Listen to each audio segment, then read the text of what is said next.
After e4, c5, knight f3 and g6, black is playing the hyper-accelerated dragon, and you go on with d4 as we all know.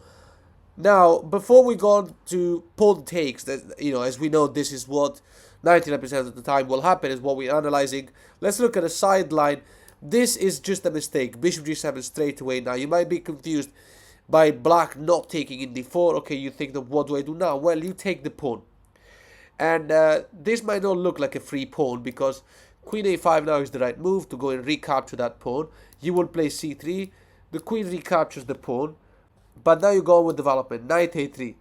This pawn chain like this, it's perfect because this bishop is now ineffective, at least for the moment. Now, it's not a bad bishop at all because it's in a fianchetto. However, you'll see now how the development goes. d6 by black to allow development of the light square bishop. Bishop e3 attacking the queen. The queen will have to move. Queen to c7. Because what else? Queen to c6. And then bishop b5 exploits this knight placed in a3 to pin the queen to the king.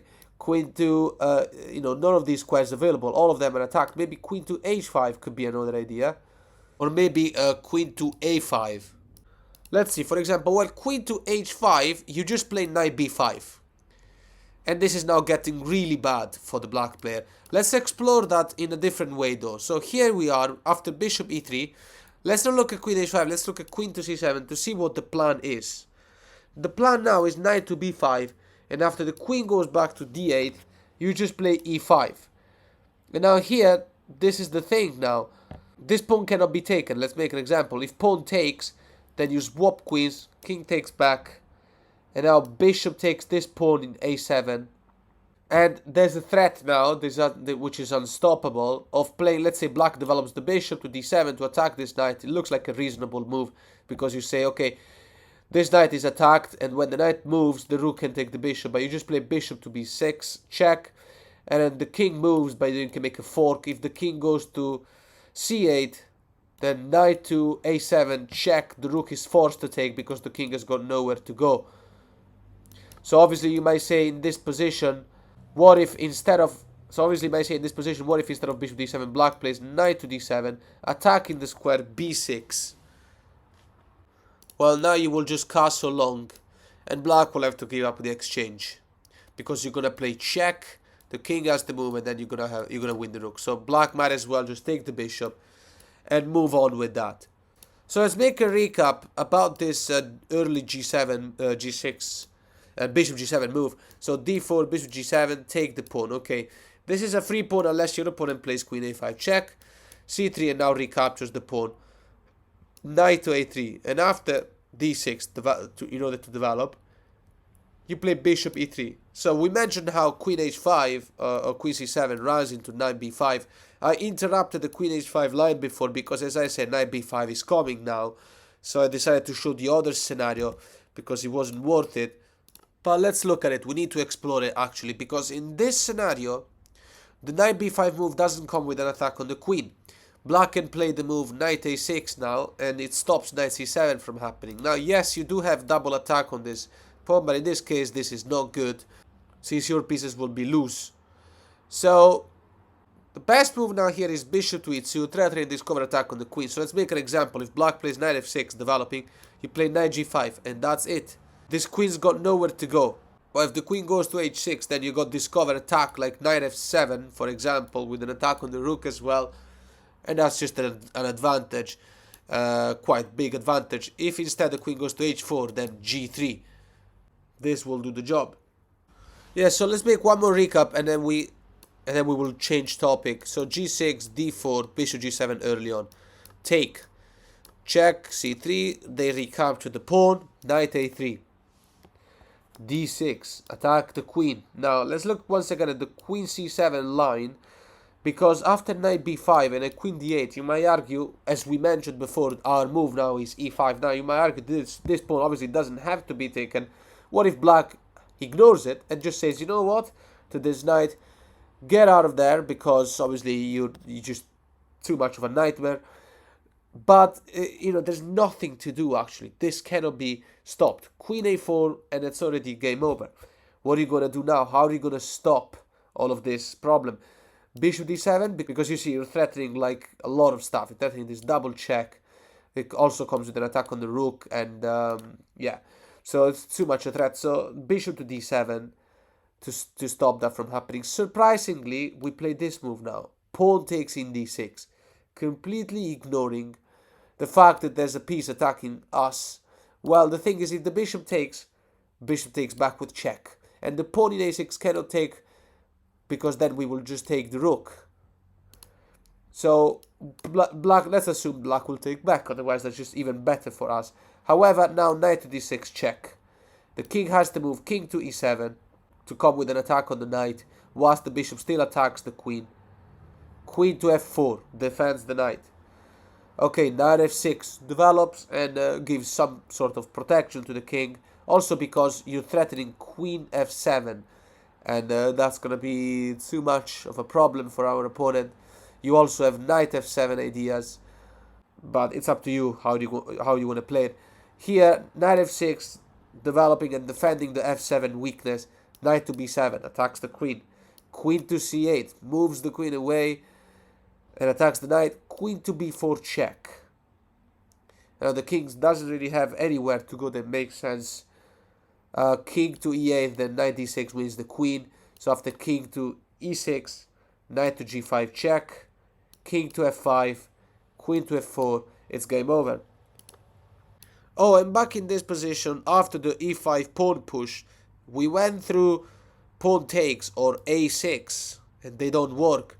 What about bishop d7 straight away? Now here, obviously, reconnect to what we saw before and just take the pawn.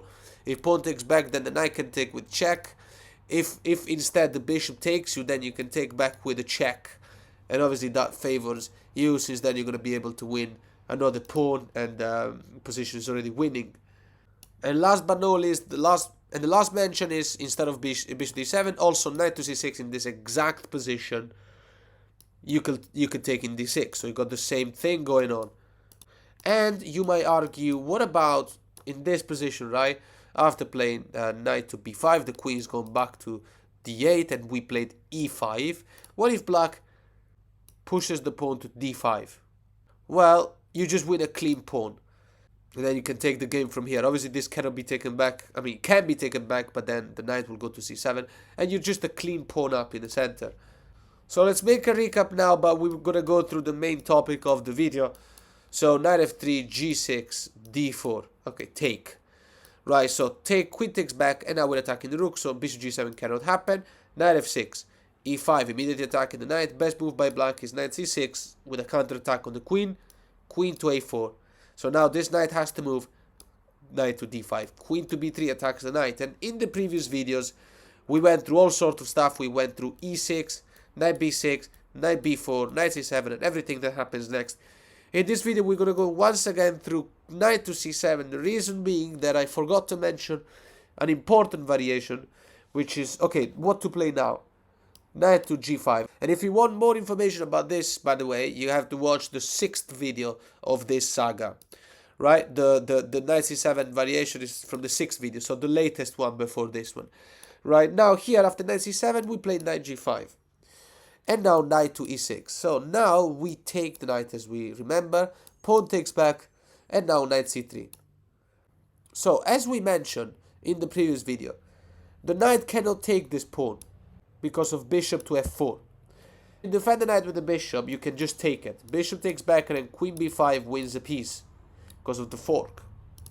So in this position, as we said, the black knight just took in e5, and we punish it with bishop f4. Now, you might argue that this can be defended in some ways that we haven't seen before. For example, bishop with g7 loses. We saw that because of the queen b5 tactic. What about two moves now? We're going to look. One of them is f6, and the other one is queen d4. We're not going to look at knight moves, because knight c6, we already saw it. And knight to b5 is played, and then you're attacking this square c7 together, so it's obviously pointless. We're going to look at these two moves, f6 and queen d4. So f6 is obviously stupid, because you take. Pawn takes back. I play rook to d1, comes with an attack on the queen. The queen doesn't really have anywhere that makes sense to go to. Also, you'll see why in a second. You see, the queen goes to a5 to get away from the king. But either way, we're gonna play bishop e5 check, and either way, there's no way to defend, because if black defends like this, even if the black queen had chosen to stay around the king, you will have two pieces attacking, and your opponent will have to sacrifice the queen for it. Doesn't make sense. So after bishop e5 check, this king is forced to move to f7, and now castle. And white is doing so much better when it comes to position. Look at this triple isolated pawn. So a6 to attack the bishop. Let's make an example. This loses immediately because bishop to d7. And now you're threatening this strong attack on the square e6, and it's unstoppable unless our opponent decides to swaps. Okay, take, fine. Then what to do next? Our opponent will have to develop. But either way, position is already like completely lost according to the engine. Bishop to g7 to develop, but now you play knight to e4. You threaten knight g5 with a double attack on the square e6 with the queen and knight cooperation. You go into checkmate soon. The white king is so safe. The rook can be double up anytime. What if black plays h6 to stop knight g5 jump? Fine. Rook to e7 check. Boom. How about that? King takes back, and now queen to b7 check. That makes a fork. And there's no coming back. If king goes to e8 with the idea that if we take the rook, then queen to d8, and the game actually continues, so that would be bad. So after king e8, the best move is to take in g7. This is the absolute best, and make a way free for the knight to join the game and do what he can do best and better than any other piece, which is to be a thorn in the back.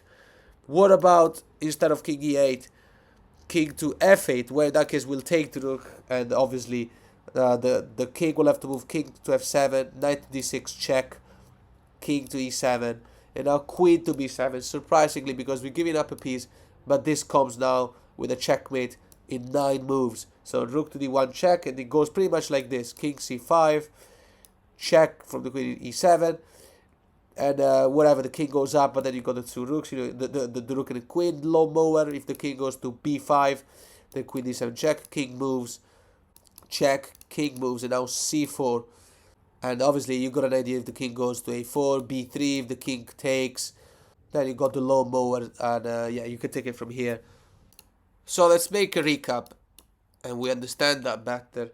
g6, d4, take, and knight f6, e5, knight c6 attacks the queen, queen a4, knight d5, queen b3. We're looking at the knight c7 move, knight to g5, and after knight e6, take. Okay, knight c3. We're mentioning that knight cannot take the pawn in e5 because of bishop f4. Now we know exactly what to do with this video and the previous videos, especially if black tries to defend it in any way. What about this move, which we haven't seen at all? He defends the knight, develops the queen, and it attacks the bishop. It looks like it's very good, but it just loses immediately. Bishop b5 check. And now what to do? Our opponent cannot move the king, because then rook to d1 pins the queen to the king. So that's not possible. Blocking, obviously, with either with the knight or with the bishop seems to be possible, but not really. Bishop d7, you take it.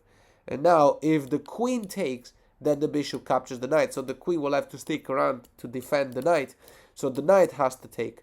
Remember, the king cannot take because rook d1 will pin the queen to the king again. So that's very basic. So now you capitalize the game with queen taking the pawn in b7. This comes with an attack on the rook. The rook cannot attack the queen, defended by the knight, because there's a bishop attacking that square. And obviously here in this position the queen can't take the bishop, because then this move here will be a tragedy, as you can tell. So after rook to d8 here, looks like black might be a bit uncomfortable, but overall out of trouble. But now you capitalize with bishop to c7, and that's gonna be it. The white king is completely safe. There's no way to check him. All of these squares are controlled by white pieces. You're gonna be taking this rook, and then you're gonna capitalize with rook to d1, finalizing your attack on the d file. If black tries an escape and maybe knight c5 attacking the queen, you just give a check. That's gonna be it. There's no easy way to block. If queen blocks, desperate for trade, you play rook to d1, completely careless that the queen can take your queen, because rook d8 is checkmate. And in this position, after the check, what if black blocks with the rook? Then simply rook to d1, exactly the same move. The queen taking means that the knight can take back. But when the queen moves, then you've got to just swap everything, and you've got very dangerous checks and checkmate coming. So back in this position, when we checked, right, straight after black plays queen to d4, and then we checked, we went through bishop d7, so that doesn't work. What if black retreats the knight to d7 and keeps our pressure on the attack on our bishop in f4? What to do now? Take. And now obviously queen takes, right, loses to knight b5. We got this attack over c7 and just cannot be stopped in any good way. King to d8, obviously you play rook d1 once again. If not, I mean, the rook can't go to b8 because you just take it. So in this position, after taking, we just mentioned that the queen cannot take because of knight b5. What about bishop takes? Doesn't change anything. You play queen to b7, very similar to earlier. The rook will have to move. Rook to c8, for instance, seems to be making sense, but then you play rook to d1. Queen cannot just go and take the bishop because of the checkmate. If instead the rook goes to d8, bishop to c7 once again. Now you might argue maybe in this case it doesn't work because black will play rook c8, and then yes, white's best move now is rook d1, so it's exactly the same thing as before.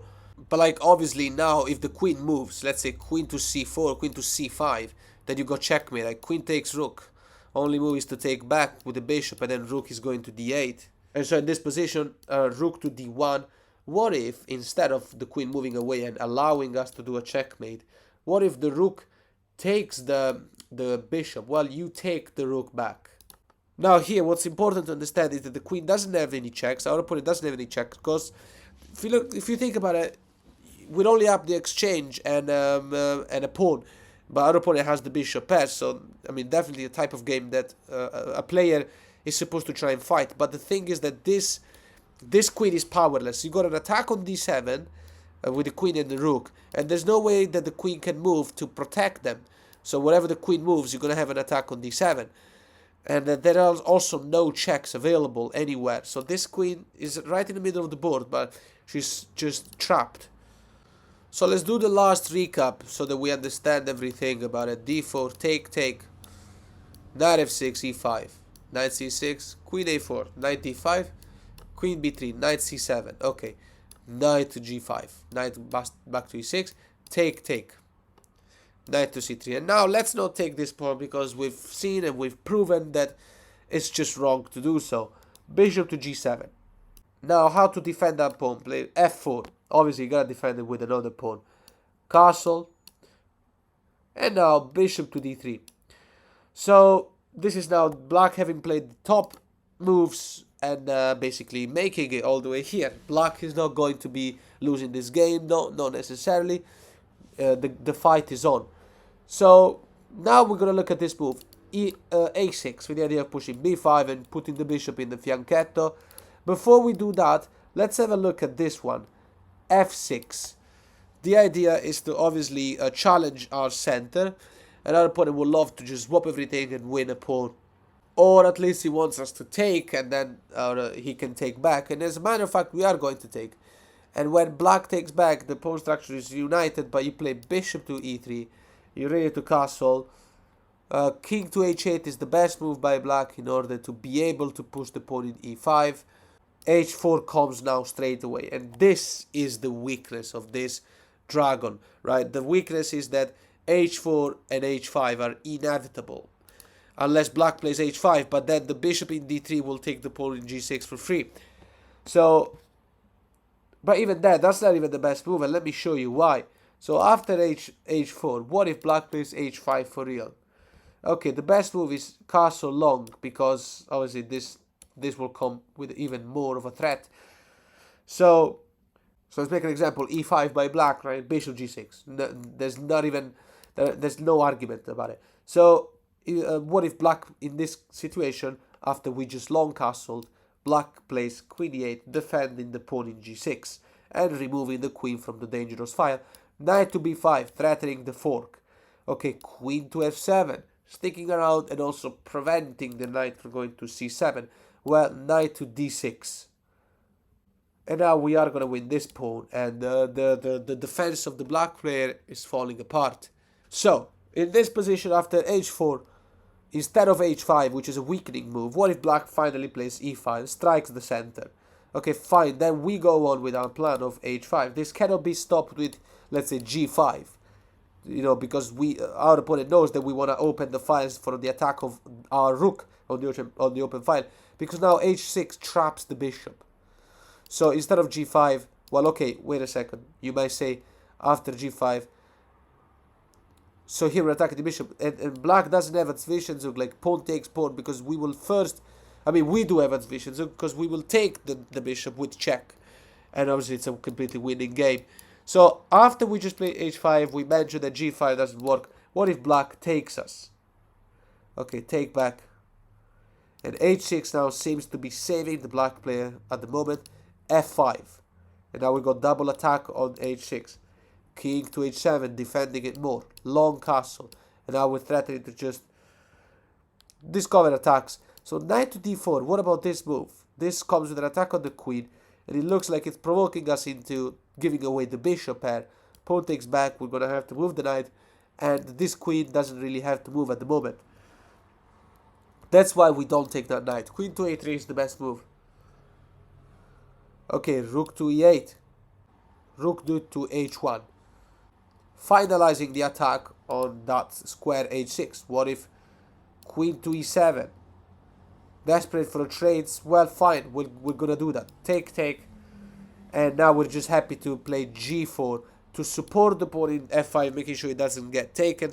And now we are gonna take the pawn in h6. This is now unstoppable. So let's make an example: bishop to d7 to develop, but there was nothing. There's no other moves were available.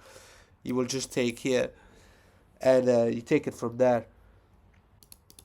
The last recap, and then we're gonna close this video. g6, d4, take, right? Knight f6, only move. e5, knight c6, queen a4, knight has to save, queen b3, knight has to save, knight g5, threatening checkmate, which our opponent will not see. And then we can close the video right here by telling you that this is a forced checkmate. No way that the black player will see that you're actually threatening queen f7 mate.